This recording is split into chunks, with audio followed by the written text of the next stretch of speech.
Good evening, and welcome to another one of my episodes of A Verse a Day Keeps Islam Away. Today I'd like to discuss miracles in the Quran, specifically numerology, the gematria.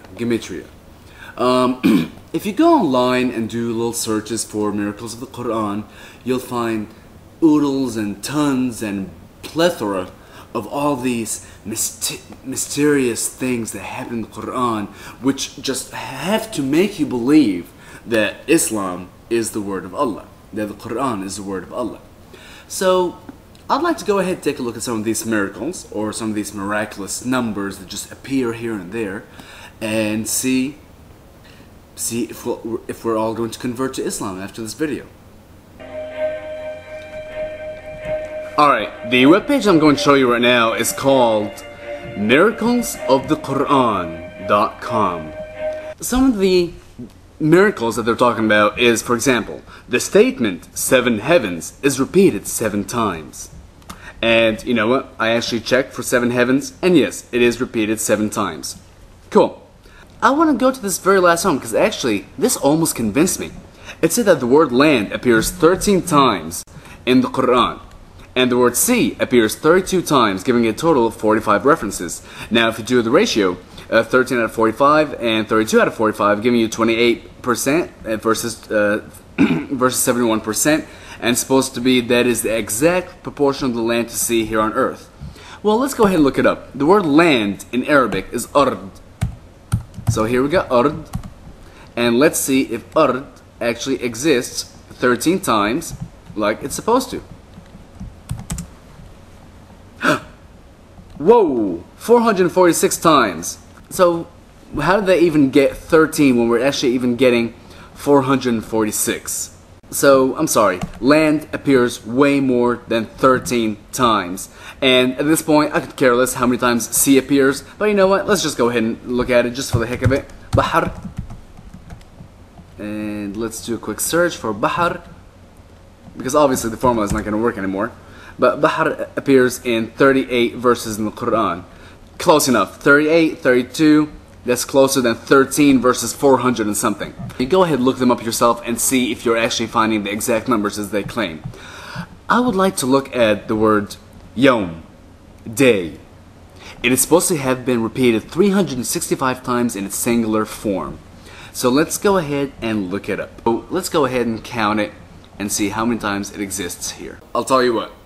Instead of actually having to go and try to find the word yom, day, 365 times in those 417 results, let's just go ahead and say that, okay, that is a miracle. The word yom, day, does appear in the Quran 365 times. That is miraculous.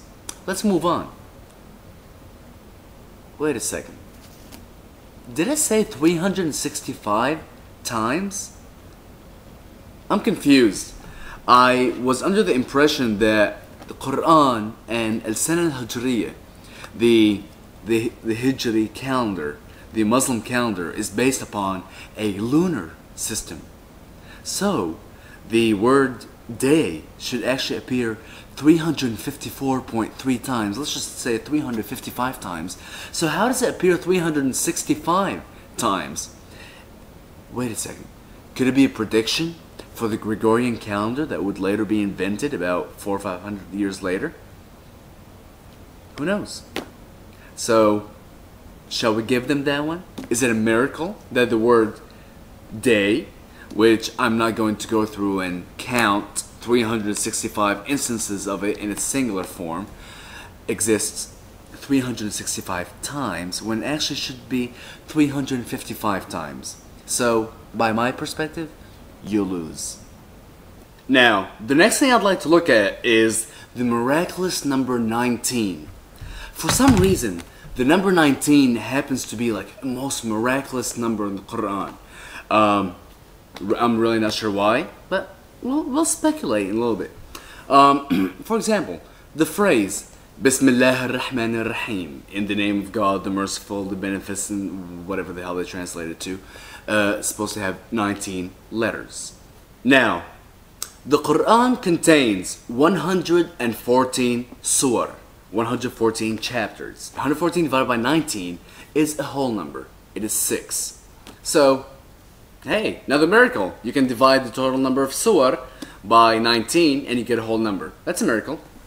One thing that I'd like to bring your attention to is al-muqatta'at. A total of 29 surah begin the chapters with these 3 letters. 3, 4, or 5. Primarily 3. For the most part, 3 letters. That even though they're connected, they're not read out, they are just read out as individual letters. Like for example, I'm looking at Surah number 29, Surah Al-Ankabut, the spider. It starts with Alif, Lam, Mim. A-L-M. No one's supposed to know what these mean but Allah. So here's what I did. I actually went through, and yes, that was a little time consuming. I actually went through and I looked through every single surah. And I took all these muqatta'at, these dividers, or also called al-fatihat, because the openers, they open up the surah. And I wrote down every single letter for every surah. And just like in Hebrew or Greek, Arabic can have every letter designated to a number. A, Alif is 1, Ba, B is 2, Ya, Yod, the Y is 10. It lists them in the proper order. And the proper order is not the order in which the alphabet exists today. It's the original Abjad order, which is Abjadaha wa hatti kalamun sa'fasa qarashat. That order. You know what I'm talking about. Just in case you want to know, the Arabic alphabet got rechanged, the order of it, to go by shapes, what looks like the other. Anyway, so let me show you what I've done. I took every single muqatta'at from every single one of the surah where it exists. For example, Alif Lam Mim in surah number 2, Kaf Ha Ya Ain Sad in surah number 19, etc, etc, etc. And I correlated the value for each of the letters to its numerical value, and I added them up. And I was presented with a number which is 3,154. Now, if you recall, the number 19 is an extremely crucial and important number in the Quran. So I decided to try to divide 3154 by 19. Let's see what happens. 3,154 divided by 19 happens to be 166. Now, there's a total of 114 surah in the Quran, and if you divide that by 19, like we said earlier, you also get the number 6. Now, this is where I'm going to start bringing in religions altogether. Revelations in the Bible. There's a mention of the beast. And I'm quoting now from the Bible. Let me see. Chapter 13, verse number 17 and 18. And that no man should be able to buy or sell, save he has the mark, even the name of the beast or the number of his name. Here is wisdom.